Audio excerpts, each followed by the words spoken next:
Stock మార్కెట్లో invest చేసి మీ డబ్బులు డబుల్ చేసుకోవాలనుకుంటున్నారా? విజయవాడలో జరిగే సుందరరామిరెడ్డి గారి లైవ్ సెమినార్ కి అటెండ్ అవ్వండి. నమస్తే, నేను విజయ్. చైనాలో కొత్తగా వెలుగు చూసినటువంటి హెచ్ఎంపివి వైరస్, ఈ వైరస్ ఎంతటి ప్రమాదాన్ని కలిగిస్తుంది? నిజంగా ఇది మన దేశానికి వస్తే, అంటే ఇక్కడ మనుషులకు సోకితే ఎలాంటి ప్రమాదం ఉండబోతుంది? దీని లక్షణాలు ఏంటి? దాని నుంచి తప్పించుకోవాలంటే ఎలాంటి జాగ్రత్తలు తీసుకోవాలి? దీని గురించి మాట్లాడడానికి మనతో పాటు స్టూడియోలో ఉన్నారు ప్రముఖ సీనియర్ ఫిజిషియన్ కిరణ్ గారు. సార్ నమస్తే. సార్ నమస్కారం సార్. ఇప్పుడు కోవిడ్-19కి సంబంధించినటువంటి ఆ ఛాయలు ఇంకా కూడా మనం మర్చిపోలేదు. ఆ పాండమిక్ సిచ్యువేషన్ గురించి ఆలోచిస్తేనే అందరికి ఒక టెర్రర్. కానీ అలాంటి లక్షణాలనే కలిగి ఉన్నటువంటి హెచ్ఎంపివి వైరస్ ఇప్పుడు వస్తుందనే టెన్షన్ ఉంది. ఇది ఎంతవరకు కరెక్ట్ అంటారు?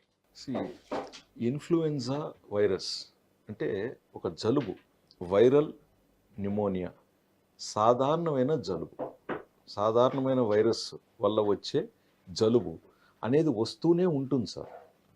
ఇంత ముందు ఉండింది, ఎప్పుడు ఉండింది. బట్ అది కొత్త రూపురేఖలతో వచ్చినప్పుడు కొంచెం ఇబ్బందికరంగా ఉండింది కోవిడ్. వాస్తవంగా కోవిడ్లో చాలామంది ఇబ్బంది పడ్డారు, మనం చూసాం. చాలా మనం అవలేలుగా దాంట్లోంచి బయటపడ్డాం. ఓకే, డ్యామేజ్ జరిగింది. But if you see otherwise majority are survivors. Damage అయింది కూడా కొంతమందికి కొన్ని కారణాల వల్ల. ఇప్పుడు ఇక్కడ కూడా మనం చూస్తున్నది కొత్తగా వచ్చిన జబ్బో రోగమో కాదు, ఒక ఇన్ఫ్లుయెన్జా వైరస్ ఒక కొత్త ఫామ్లో కానీ కొత్త మ్యూటేషన్ తీసుకునేది. కాబట్టి మేబీ మన బాడీ దాన్ని కొంచెం రికగ్నైజ్ చేయాలి. రికగ్నైజ్ ఎప్పుడైతే చేసేస్తుందో దెన్ ఇమీడియట్గా మనం దాన్ని అటాక్ చేయగలుగుతున్నాం, మన బాడీ ఇమ్యూన్ సిస్టమ్. అది వెరీ ఇంపార్టెంట్. ఇప్పుడు అద్దవు పులి, రెండోసారి కూడా అద్దవు పులి, మూడోసారి నిజంగా పులి వచ్చింది. స్కూల్ వచ్చినప్పుడు ఏం చేయాలి? సో మనము ఇదివరకు కూడా గమనించాం, కోవిడ్లో కూడా కొన్ని విషయాలు నేర్చుకున్నాం. సో ఎవరు తీవ్రంగా ఇబ్బంది పడ్డారు? అన్కంట్రోల్డ్ డయాబెటిక్, అంటే షుగర్స్ బాగా ఉంటూ అవి అదుపులో పెట్టుకోక నాకేం కాదులే అనుకున్న వారిలో కొంచెం తీవ్రంగా వచ్చింది. లేదా వృద్ధాప్యంలో ఉంటూ సరైన సందర్భంలో సరైన సకాలంలో వైద్యం అందని వాళ్ళు ఇబ్బందులు పాలయ్యారు. లేదా వైద్యం అందినప్పటికీ అది సరిగ్గా పాటించక లక్షణాలు పెరిగి తీవ్రత పెరిగిన తర్వాత ట్రై చేసి ఇబ్బందుల్లో ఎదుర్కొన్నారనమాట. లేదా అన్డయాగ్నోస్డ్ డయాబెటీస్, అంటే వీళ్ళలో షుగర్ ఉంది కానీ ఆ విషయం ఆ వ్యక్తికే తెలీదు, హైలో కూడా ఉంది, లక్షణాలు లేకుండా ఉంది, ఈలోపు ఇది సోకింది, దీంతో తీవ్రత పెరిగింది. ఇన్ఫ్యాక్ట్ మనం గుర్తెచ్చుకుంటే మనకు నెల్లూరులో ఫస్ట్ మనకు డెత్ అయిన డాక్టరు అవును హై షుగర్తో ఉన్నారు డాక్టర్. అవును. మళ్ళీ ఆయన చెన్నైకి తీసుకెళ్ళి అక్కడ పాపము జరిగింది, చాలా ఇబ్బంది అయింది. సో ఈ విధంగా మనం ఎవరైతే రిస్క్ ఫ్యాక్టర్స్ ఎక్కువగా ఉన్న జనాభా ఉన్నారో వాళ్ళను గుర్తించి వాళ్లకు పద్ధతిగా అడ్వైజ్ ఇవ్వటం అనేది వెరీ ఇంపార్టెంట్. నేను అంటున్నది ఏంటంటే ఎటువంటి జాగ్రత్తలు తీసుకోవాలనే విషయాన్ని గురించి మనము చర్చిస్తున్నాం. భయపడటానికి ఏముంది? భయపడి మనం ఏం సాధించబోతున్నాం? భయపడి ఇంకొకరు స్ట్రెస్ తెచ్చుకుంటే మన ఇమ్యూన్ సిస్టమ్ ఇంకాస్త వీక్ అయితే మనం ఇంకొంచెం దాన్ని సోకించుకోవడానికి అర్హులు ఎక్కువ అవుతాం. మనం ఆ టైంలో కూడా ఎక్కువ మంది భయపడిన వారే చివరి వరకు వెళ్ళారు. అవును, కొంచెం ధైర్యంగా ఉన్న వాళ్ళు, కాన్ఫిడెన్స్ ఉన్న వాళ్ళు ఈజీగా బయటపడ్డారు. సరైన డాక్టర్ని సరైన సందర్భంలో సకాలంలో వైద్యం సంప్రదించి తీసుకున్న తర్వాత సరైన మందులు కూడా వాడిన వారు, సరైన మందులు కూడా ఇప్పుడు ప్రిస్క్రిప్షన్ దొరుకుతుందండి, జెన్యూన్ మెడిసిన్స్ వాడి ఉండాలి. మళ్ళీ జెన్యూన్ మెడిసిన్స్. ఈలోపు కొంచెం సరదాగా చెప్తాను, కక్కుర్తిపడి ఆ డిస్కౌంట్ అని చెప్పి, ఎందుకంటే ఇటీవల నకిలీ మందులు పట్టుబడుతున్నాయని చెప్పి న్యూస్ పేపర్స్లో ఎక్కువగా వస్తున్నాయి. నిన్న మొన్న కూడా న్యూస్ పేపర్లో నకిలీ మందులు పట్టుబడ్డాయని చెప్పి వచ్చిందండి. ఇదివరకు చరిత్రలో ఎప్పుడు లేదు ఇలాగ నకిలీ మందులు పట్టుబడటం. So very important. ఒక డాక్టర్ మీకు ప్రిస్క్రిప్షన్ ఇచ్చినప్పుడు అది సింపుల్ మెడిసిన్ అయినా సరే, ఈవెన్ పారాసెటమాల్ కావచ్చు, ఒక యాంటీబయాటిక్ కావచ్చు, జెన్యూన్ మెడిసిన్స్ తీసుకోండి. 10 రూపాయలు తక్కువకి వచ్చిందని చెప్పేసి మనం తీసుకోవటం వల్ల వాటి పొటెన్సీ తక్కువ ఉంటే హై డోసెస్ వాడాలి, ఎక్కువ డోసెస్లు వాడాలి.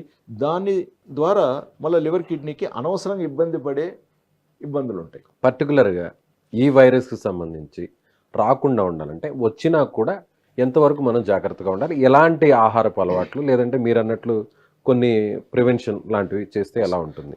రాకుండా ఆపలేం. ఇది సునామీ లాగా వచ్చిందంటే వస్తుంది, తగులుతుంది. ఈవెన్ కోవిడ్ కూడా మనం ఎన్నో జాగ్రత్తలు తీసుకున్నాం, బట్ ఎక్కడ ఆపగలిగాం? ప్రతి మనిషికి ఏదో ఒక రూపంలో అది తాకింది. బట్ తర్వాత ఇతను రోగి అయ్యాడా లేదా అనేది వేరే అంశం. ఇక్కడ కూడా ఇన్ఫ్లుయెన్జాకి మనం తీసుకుంటే బేసిక్ జాగ్రత్తలు ఏంటి? క్రౌడ్లో వెళ్ళకూడదు. ఒకవేళ ఒక్కరికి దగ్గు, జలుబు, తుమ్ములు వస్తూ ఉంటే ఫస్ట్ చేయాల్సింది ఏంటంటే అతను రిఫ్రెయిన్, అంటే అతను ఇంట్లో ఉండాలి. అతను ముందుకు వచ్చి నలుగురితో కలిసే పనులు చేయకూడదండి. అది క్రమశిక్షణ. మీరు యూరోప్లో కూడా చూడండి, ఎప్పుడు కూడా సీజన్స్లో వాళ్ళకి ఇన్ఫ్లుయెన్జా వస్తూ ఉంటుంది. ముఖ్యంగా ఈ జనవరి టైంలో వాళ్ళకు కోల్డ్ ఎక్కువ -డిగ్రీస్కి వెళ్ళినప్పుడు ఇన్ఫ్లుయెన్జా వస్తూ ఉంటుంది. ఇమీడియట్గా వాళ్ళు దానికి క్వారంటైన్ విధించి 14 రోజులు ఆ వ్యక్తిని బయటకు రాకూడదని చెప్పటం, లేదా చిన్న స్కూల్స్లో అయితే పిల్లలకు ఒక 10-20 రోజులు బడి క్లోజ్ చేసేస్తారు. ఎందుకు అనవసరంగా పిల్లల నుంచి ఈ పిల్లలకి, వాళ్ళ నుంచి వాళ్ళ పేరెంట్స్కి సోకుతుందని చెప్పి చాలా జాగ్రత్తలు తీసుకుంటారు. సో ఫస్ట్ ఎవరైతే కొంచెం జలుబు, దగ్గు, జ్వరంతో ఉంటారో వీలైతే మీరు ఇంటి దగ్గర నుంచి వర్క్ చేయటం కానీ, లేదా మీరు కొంచెం నలుగురితో కలవకుండా ఉండటానికి జాగ్రత్తలు తీసుకున్నారు. అలా ఎన్ని రోజుల పాటు? జనరల్గా 1 వీక్లో ఇన్ఫ్లుయెన్జా తగ్గిపోతుంది. వాళ్ళు డాక్టర్ని సంప్రదిస్తారు, మెడిసిన్స్ తీసుకుంటారు, బాగా అయిపోతుంది. సో మీరు ఎలా నివారించాలి? సో క్రౌడ్స్లోకి ఎక్కువ వెళ్ళకూడదు. రెండోది, కోల్డ్గా ఉండే ఐటమ్స్ దయచేసి అవాయిడ్ చేయండి. ఎందుకంటే మీరు చూసుంటారు, చల్లగా మనం కానీ కూల్ డ్రింకో చల్లటి నీరు తీసుకుంటే సడన్గా కూడా మనకు వెంటనే చేంజ్ అయిపోతుంది, ఇష్యూస్ వచ్చేటి. సో అటువంటి ప్రయోగాలు చేయకండి. వామ్ వాటర్ తీసుకోండి, జాగ్రత్తగా ఉండండి. సాల్ట్ వాటర్ గార్గిలింగ్ కూడా ప్రివెంటివ్గా తీసుకోవటానికి నేను చెప్తున్న పాయింట్స్. అదేవిధంగా ఎవరైతే షుగర్ పేషెంట్స్ ఉన్నారో దయచేసి మీ షుగర్స్ని పూర్తి స్థాయిలో మంచి మందులు మీ డాక్టర్ చెప్పినట్టుగా వాడి షుగర్స్ని కంట్రోల్లో పెట్టుకోండి. కొంతమందికి ఇన్సులిన్ అవసరం ఉంటుందండి. కొంతమందికి దయచేసి వారు ఆ ఇన్సులిన్ ఏదైతే వారి డాక్టర్ ఇచ్చుంటారో అది వాడి షుగర్ కంట్రోల్లో పెట్టుకోండి. మీ ఇమ్యూన్ సిస్టమ్ స్ట్రాంగ్గా పెట్టుకోండి. ఇంకా పోగా వైటమిన్ బి డెఫిషియన్సీ ఉన్నవారు దయచేసి కావాల్సిన దానికి సప్లిమెంట్ డాక్టర్ చెప్పినట్టుగా తీసుకొని చూసుకోగలరు. అదేవిధంగా వైటమిన్ డి డెఫిషియన్సీ ఉన్నా కూడా దాన్ని కరెక్షన్ చేయటం ముఖ్యం. అండ్ ముఖ్యంగా ఎవరైతే వైటమిన్ సి ప్రాపర్గా లభించట్లేదో దయచేసి వారు, వైటమిన్ సి అనేది మనకు చాలా ఇంపార్టెంట్, ఇమ్యూన్ సిస్టమ్ని కాపాడేది వైటమిన్ సి. సో వాళ్ళు ఫ్రెష్ వెజిటబుల్స్ కానీ, మనం కొంచెం లెమన్ జ్యూస్ తీసుకోవటం కానీ, ఆమ్లా తీసుకోవటం కానీ ఇట్లాంటివి కూడా ప్రయత్నించండి. ఒకవేళ డాక్టర్ మీకు వైటమిన్ సి ట్యాబ్లెట్ ప్రిస్క్రైబ్ చేస్తే మీరు హ్యాపీగా తీసుకోవచ్చు. బట్ దయచేసి సొంతంగా వెళ్ళి సొంత మెడికేషన్స్ చేయకండి. ఇది డాక్టర్ని అయితే కలవడం మంచిది, ఇంపార్టెంట్ అండి. ఈ లక్షణాలు కనిపిస్తే కలవడం మంచిది. భారతదేశంలో డాక్టర్లకి అయితే కరువు లేదండి. అండ్ భారతదేశం డాక్టర్స్ ప్రపంచంలోనే మేధావులు అన్న విషయం అందరికీ తెలిసిందే. మీరు అమెరికాలో తీసుకోండి, ఆస్ట్రేలియా తీసుకోండి, మన ఇండియన్ డాక్టర్సే డామినేటింగ్. సో కాబట్టి కొన్ని విషయాలలో మనం సరైన దారిలో వెళ్ళటం మంచిది. ఇంకా పోగా వృద్ధాప్యంలో ఉన్నవారు, గతంలో ఎవరికన్నా ఆస్తమా ఇష్యూస్ ఉన్నవారు, లేదా గతంలో కోవిడ్లో కొంచెం ఇబ్బందికరంగా కోలుకున్నవారు కొంచెం ప్రత్యేకమైన జాగ్రత్తలు తీసుకుంటూ ముందస్తుగా అవసరం ఉంటే డాక్టర్ని కన్సల్ట్ అవ్వటం కానీ, వాటెవర్ ప్రికాషన్స్ తీసుకోవటం. చిన్నపిల్లల్లో ఆస్తమా ఉన్న పిల్లలు, సో వీళ్ళు. ఇంకొకటి ఏంటంటే నేను చెప్పేది మీకు కొంచెం హాస్యంగా ఉంటుంది. ఊబకాయంతో ఉన్న ప్రతి ఒక్కరు, అది చిన్నపిల్లలు కావచ్చు, పెద్దోళ్ళు కావచ్చు, బరువు ఎక్కువగా ఉన్నవారు కూడా జాగ్రత్తలు తీసుకోవాలి. ఎందుకంటే వెయిట్ ఎక్కువగా ఉన్నప్పుడు మనకు ఫ్యాటే మనకు ఒక ఇన్ఫ్లమేటరీ కండిషన్ క్రియేట్ చేస్తూ ఉంటుంది. సో జాగ్రత్త అంటే ఇప్పటికిప్పుడు మనం బరువు అయితే తగ్గించుకోవాలి. బట్ స్టిల్ నిద్ర మంచిగా ఉండటం, ఈ విషయం అందరికీ మళ్ళీ. ఎందుకంటే నిద్ర మానేసి మనము అది వర్క్ కావచ్చు లేదా విలాసం కావచ్చు, ఇమ్యూనిటీ తగ్గిపోతుంది. అది వర్క్ కావచ్చు, ఎంటర్టైన్మెంట్లో కావచ్చు. మీరు నిద్రని కానీ ఇబ్బంది అంటే నిద్ర సరిపోలేదు అనుకోండి, ఇమ్యూనిటీ తగ్గిపోతుంది. కాబట్టి నిద్ర వెరీ ఇంపార్టెంట్. ప్లస్ ఓవర్గా స్క్రీన్కి అడిక్ట్ అవ్వకండి. మనం ఎక్కువగా ఉదయము, సాయంత్రము అవసరానికి మించి స్క్రీన్కి అడిక్ట్ అయినా కూడా ఇమ్యూన్ సిస్టమ్ డౌన్ అవుతుందండి. Mobiles, anything, TV. అవును, ఇప్పుడు చాలామంది మన దగ్గరికి వచ్చేవాళ్ళు, సార్ నాకు స్ట్రెస్ ఎక్కువ, సార్ నాకు వర్క్ ఎక్కువ సార్ అంటారు. చూడండి, వర్క్ అనేది దేవుడు ఇచ్చింది మనకి. పని లేకపోతే మనం బతుకులేం. ఆ పనిని సమర్థవంతంగా చేసుకోవాలి.